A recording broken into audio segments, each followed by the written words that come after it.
Ja sam od vikenda, valjda od subote, saborski zastupnik i prošli tjedan sam sa kolegom Panenićem primopredaju vrlo kooperativno napravio, ali sam dužan u biti i ova prezentacija koja će biti danas ovdje prikazana će biti na stranicama Hrvatske narodne stranke. I dužni smo u biti obavijestiti što je to bilo zatečeno u kratkim crtama, šta je napravljeno i šta smo ostavili nove vladi i u biti sva ona očekivanja koje imaju i građani Hrvatske i mi kao opozicija od vlade ide sa osnova koje su daleko, daleko bolje nego što su bile prije 4 godine. Ok, idemo prvo sa industrijom. U 2011. godini, kao što vam piše gore, u razdoblju od 2008. do 2011. godini prosječan pad je bio 2,7% industrijske proizvodnje u Hrvatskoj u prvih 9 mjeseci, znači 12. godine je bio pad za 5,5%. Tada smo mi već bili u vladi, ja u Ministarstvu graditeljstva, ali je taj pad bio takav da je trebalo 1,5 godina dana da se stabilizira. Kao što vidite, u 2015. godini u prvih 9 mjeseci povećana industrijska proizvodnja za 2,2% u odnosu na isto razdoblje 2014. godine, a u mjesecu listopadu, što ne volim u mjesečnim razinama pričati, je skok bio za 6,4%, najveći rast od 2007. godine. Da to nije trenutna situacija, ova mjesečna ili tromjesečna, govori o tome da sad će biti 12 mjeseci industrijska proizvodnja raste. Kasnije ću navesti koji su bili razlozi toga. Industrija, ja mislim da nema građana na Hrvatskoj koji nije, meni moja mama i tata govore o tome, kak je nekad industrija bila, radila tvornice, dajte nam tvornice. I nema vlade i ministra koji ne priča o industriji i nema niti jedne vlade koja nije dobila skok izvoza i industrijskog izvoza, nego ova naša prošla. U zadnjih 25 godina mi smo uništavali industriju. Iz raznih okolnosti. Prvo rat, gubitka tržišta jugoslavenskog, pa onda onih nesvrstanih, ali smo imali vremena od 20 godina to pokrenuti. Ovdje je sada potpuno novi trend sa minusa od 2,7% u plus 2,2%. 5%. Ako ova vlada, to će svaki put reći, bude makar ista kao mi, ako je polazna osnova rast 2,2%, znači oni moraju otići sa vlasti da je rast industrije 7%. Naša razlika iz minusa u plus je 5%. Godina za godinu. 11. za 15. Ako 19. imamo rast 7%, to je isto. Jer je razlika u 5% poena. Izvoz. Izvoz, kao što vidite, ukupan izvoz od siječnja do prosinca 2011. godine 71 milijardu kuna. Pokrivenost, što je po meni najbitnije, 59% pokrivenost uvoza izvozom. 2015. godine od siječnja do listopada, evo idući tjedan će nam Državni zavod za statistiku objaviti kompletne podatke, 72,6, znači milijarda i pol kuna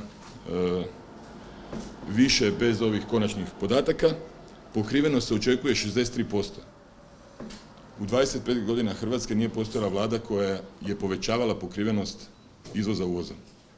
Pogledajte podatke. Ne postoji vlada koja je u svom mandatu popravila postotak pokrivanja uvoza sa izvozom. Samo je padala. Prvi put smo sa 59 na 63. 4%. Trend je promijenjen. Ako budu i malo uspješni, sa ovakve pozicije, evo nas na 70. To je ostavljeno za novu vladu. Trgovina na malo, razni efekti, najviše rasterećenje dohotka i rast potrošnje. Imali smo od 2008. do 2011. pad u trgovini na malo za 4,2%, ukratko u 2015. u stvari 15 mjeseci nam je zaredom rast, što nije zabilježeno od 2007. godine, najveći skok maloprodaje u 8 godina. Ako uzmu tu poziciju i budu malo bolji, rast trgovina malo i potrošnje će biti na razinama koji će ozbiljno dizati BDP. Investicije 2011. godine nešto više od milijardu eura, 2014. 2,9, 2015. će biti niže od 2,9 milijardi eura, ali će biti daleko više od milijarde iz 2011. godine i najvažniji po meni podatak za privlačenje investicija je da smo mi preuzeli zemlju koja je 2011. bila na Doing Business listi, to ste vidjeli našeg premijera, malo je u prezentaciji promašio podatak pa je cilj naveo da je 50. mjesto cilj ovog njegovog mandata, mi smo sad već 40. Za 43 mjesta skočiti u jednom mandatu, nezabilježeno ne samo u Hrvatskoj, nego i u mnogim drugim zemljama. Samo nekoliko zemalja moglo u jednom mandatu napraviti veće iskorake, mi smo u tome uspjeli. Nema razloga da ako kreneš sa pozicije 40. sa industrijom koja raste, sa izvozom koja raste, pa u krajnjoj liniji sa izrezanim parafiskalnim nametima koji treba naravno i dalje revidirati i smanjivati, nema razloga da mi ne budemo u 25 ili 20 zemalja. Vidjet ćemo i šta će ostvariti i što će ostaviti svoje zemlje nakon svog mandata. Ne mogu si zadati cilj koji je 50 ako smo mi danas 40. To je bilo promašeno i neozbiljno. Želim čuti od premijera koji je novi cilj. Je li to prvih 20? Što znači u 2017. Koji ćemo biti? Ko će to raditi? Zašto mi je to najvažniji podatak? Zato što tu nismo sami sebe ocjenjivali. To netko drugi ocjenjuje Hrvatsku i uspoređuje sa drugim zemljama. Znači nismo sami na svijetu, ni prema investitorima, ni prema izvozu. Ovdje je ocjena drugih. BDP od 2004. do 2011. pada 6,2%, minus 1,2 u 2011. godini, mi ćemo biti na plusu 1,8, to je 3% razlike. Ako budu malo isti kao mi moramo na kraju mandata ove vlade imati rast 1,8 plus 3, znači na 4,5%. To je isto. Polazna osnova je skoro 2%. Ako su i malo uspješni, kao što smo mi bili uspješni, pa za očekivati da ne možemo završiti ispod 4,5%. To im treba biti cilj, da budu bolji od nas, da budu bolji od prošle vlade. Znači BDP mora rasti na kraju njihovog mandata barem 4,5%. Pa neće se valjda dozvoliti da budu lošiji od nas. Nezaposlenost, stopa registrirane nezaposlenih 19,5%, 2011. godine 15. 17,9%, i još bitniji podatak, to smo vidjeli najave pa se malo gube između sebe, između nekoordinacije unutar koalicije, a to je da je ukupan broj zaposlenih u ministarstvima i vladi smanjen za 2000 ljudi. Najlakši način HDZ-ovih prošlih vlada za smanjivanje nezaposlenih je bio da ih je zapošljavao po ministarstvima, gradovima, županijama, agencijama, javnim poduzećima, tak zaposle 10-20 tisuća ljudi i smanjene nezaposlenost. Mi smo smanjili 2000 ljudi u javnom sektoru, nismo povećali, i smanjili stopu nezaposlenosti. Moraju biti bolji. Moraju još smanjiti zaposlene u javnim službama i smanjiti stopu nezaposlenih za barem 2%, kao što smo mi učinili. I prvi put u modernoj Hrvatskoj mi smo od 2014. godine sa 7% pojeftinili struju, plin je pojeftinio zbog otvaranja tržišta i zbog regulacije koje smo preuzeli i prebacili na HEP za 10-15%, industriji za 20%, nametnili smo energetiku kao temu koja je ključna ne samo za Hrvatsku nego i za regiju, a Hrvatska kao ključna zemlja u regiji po bilo kojim energetskim pitanjima. Ako ozbiljno vode energetsku politiku, ima tu prostora za još smanjivanje cijena, da bi rasla onda potrošnja, da ostave te novce svojim građanima, da bi mogli trošiti za nešto drugo i samim tim aktivirati i hrvatsku industriju potrošnjom, a i podići BDP. Još nekoliko podataka. Zatekli smo državne tvrtke u restrukturiranju. Borovo, Đuro Đaković, Petrokemija, Imunološki bez dozvola za rad, Tvornicu ulja Čepin, Bizovačke toplice, sve supsidijare brodogradilišta koji su postojali. Uspjeli smo ih dokapitalizirati, restrukturirati i spasiti 5000 radnih mjesta. U užasnoj situaciji. Globalna kriza, europska kriza, hrvatska kriza, oni svi u minusima, dubiozima, višeg zaposlenih, minusi na platnoj bilanci, u cash flow, ne samo u godišnjim izvješćima. Te sve tvornice danas rade i dižu hrvatsku industriju. Mi smo spasili 1000 i 1000 ljudi, jer smo brinili o svakom od njih, razgovarali sa svakim sindikatom, sa svakim upravom. I na neki ovaj ili onaj način, negdje dokapitalizacijama, negdje kroz predstečajnu, negdje sa uvlačenjem novih partnera kao što je u Čepinu ili Bizovačkim toplicama, negdje kroz vrlo težak proces vraćanja dozvola u Imunološkom zavodu, ali hrvatska industrija je i na ovaj način spašena. Nisu otišli u likvidaciju koju stečaju kao mnoge hrvatske industrije u zadnjih 20 godina i brodogradnja. Zaboravilo se, rak rana 21 godinu, uspjeli smo potpisati ugovore, uspjeli smo ljudima koji su preuzeli brodogradilišta osigurati financiranja, garancija, putovali s njima po raznim zemljama gdje smo lobirali za nove ugovore i danas uspješnost hrvatske brodogradnje je daleko, i perspektiva hrvatske brodogradnje je daleko, daleko bolja nego 2011. godine. Da vas ne zamaram sa tonama, imate na prezentaciji.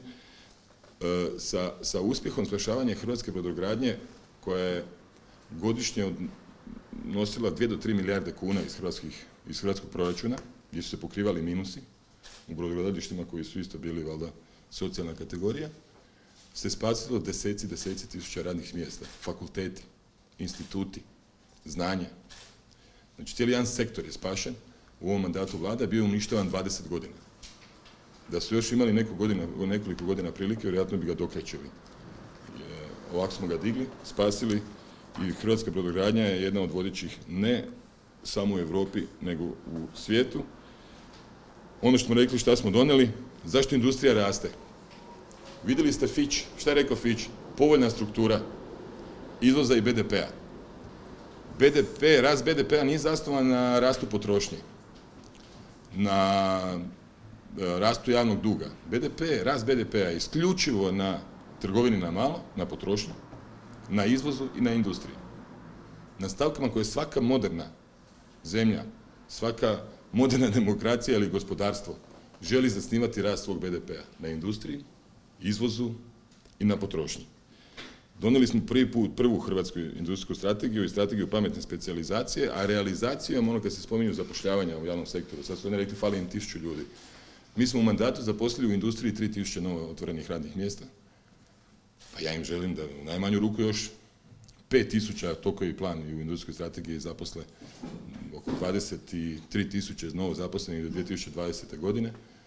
Ako realizira industrijsku strategiju koju smo donijeli, koja se implementirala u prve 2 godine i bolja je nego što smo predviđali u projekcijama u samoj industrijskoj strategiji, realizacija je bolja. Viša zaposlenost, veća industrijska proizvodnja, veći izvoz. Zakon o poticanju ulaganja i Zakon o strateškom investicijskom projektu, to je živo tijelo.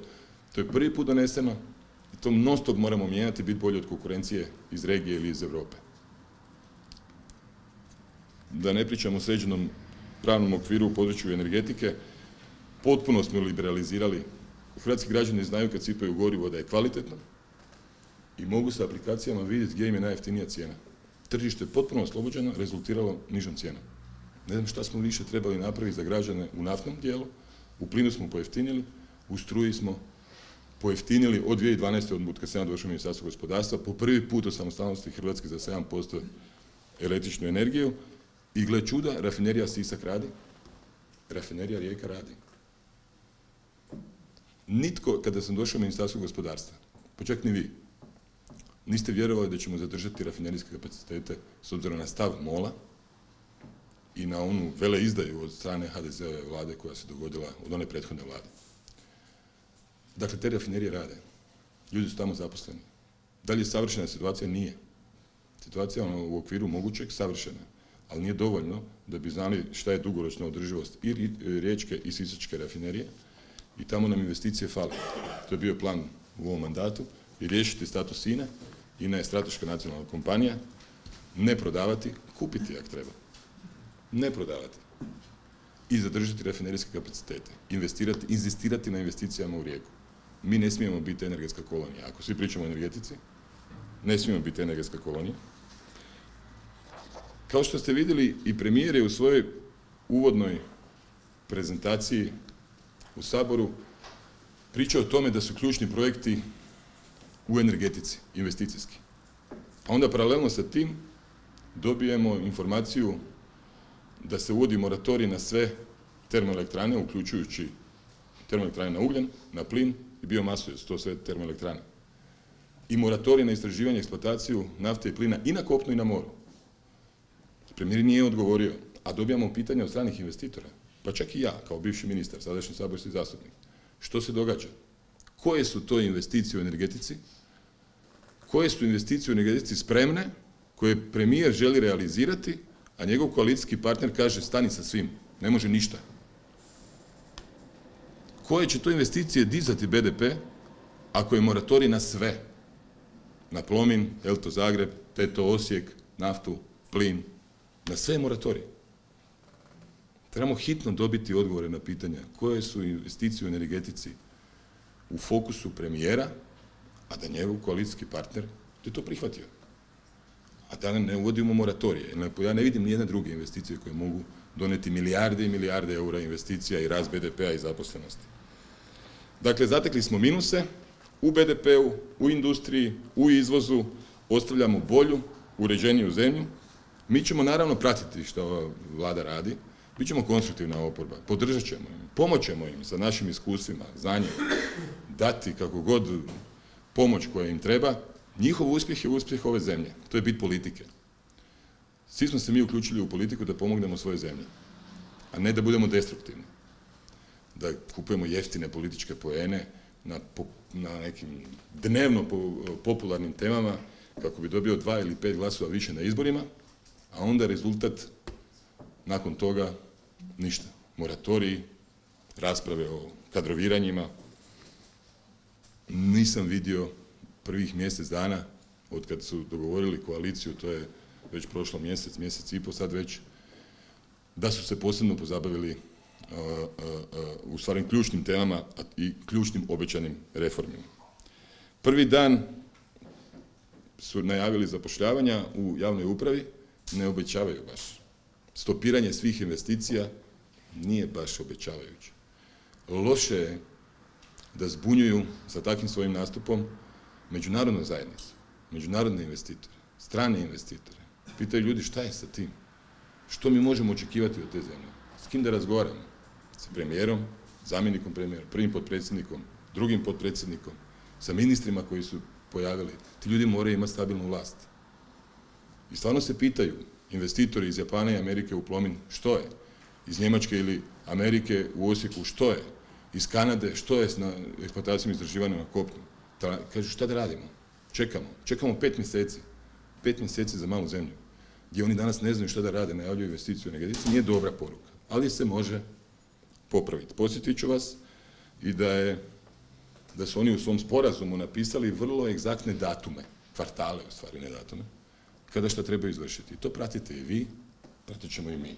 Ima dosta obaveza koje su sami sebi stavili za prvi kvartal 2016. i drugi kvartal 2016. To su poruke da stvarno misle nešto napraviti. Ako realiziraju prva 2 kvartala i tada može i Fitch pomisliti da bez obzira što je pozitivna struktura, što je rast BDP-a, da im se može vjerovati. Da će neke reforme koje su najavljivali, obećavali, da će se stvarno dogoditi. To je to, ljudi. Ja sa svim svojim kolegama koji su radili sa mnom iz Ministarstva gospodarstva, iz cijelog sektora energetskog, moram im se i ovako javno zahvaliti.